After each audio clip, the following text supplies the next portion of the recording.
The first thing he noticed was the silence. Not the peaceful kind, but the heavy, watchful silence of a hospital room where everyone thinks you're no longer listening. Ow! Machines breathed for him, shoes squeaked in the hallway, and a cart rattled nearby. Though the doctors had declared him unresponsive, his eyes closed and body still, Charles Whitmore was awake. Charles, the man whose name once moved markets, had chosen this silence on purpose. A massive stroke had put him here, but he was recovering faster than anyone knew, could hear, think, and feel. And when he realized people spoke more honestly around those they thought were unconscious, made a decision. He would pretend to remain in a coma.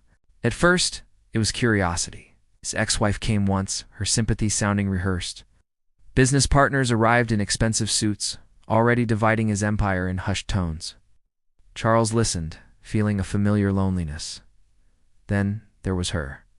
Her name was Elena, a quiet, observant nurse with tired eyes. She treated him differently. She spoke to him as if he could hear, always explaining what she was doing. "Good morning, Mr. Whitmore," she'd say softly. "It's Elena again. Hope you're comfortable." Her voice was warm, human. Charles found himself waiting for her shifts, counting the hours. While others spoke about him, Elena spoke to him. She told him about the weather, about a stubborn patient down the hall, about the city just before sunrise. She never asked him to wake up. She just talked, as if companionship was enough. One night, everything changed. It was late, and the hospital was quiet. Elena entered the room more slowly than usual, her hands trembling as she checked his IV. She pulled a chair close and sat beside him. "You shouldn't say this," she whispered, more to herself than to him. "But sometimes I think you're the only one who listens." Her voice cracked. "I'm so tired, Mr. Whitmore. I smile all day. I take care of everyone. But when I go home, there's no one taking care of me." She told him about her father passing away, about working double shifts to pay for his treatment, and how she was still doing it for her little brother who needed surgery. "Isn't that ironic?" She laughed bitterly. "Taking care of sick people for a living and being powerless when it est your own family." Her words filled the room like confessions. "I know who you are," she added quietly. "Everyone talks about your money. But when I look at you, I don't see a millionaire. I see a man who must have been very lonely." A tear slid down her cheek and landed on his hand. "I wish someone had been there for you," she whispered. "I wish someone had loved you without wanting something in return."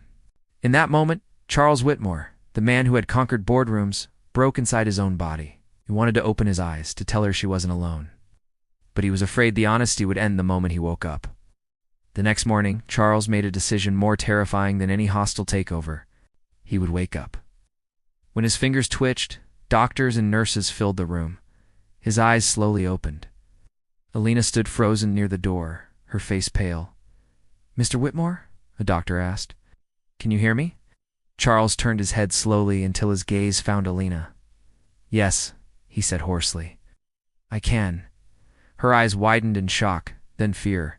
I'm sorry," she stammered. "If I said anything inappropriate?" "No," Charles interrupted gently. "You said everything I needed to hear. I heard you, all of it, and I want you to know. You've saved my life in a way no medicine could." In the weeks that followed, Charles recovered, but he didn't return to his old life. He fired his advisors and instead started listening.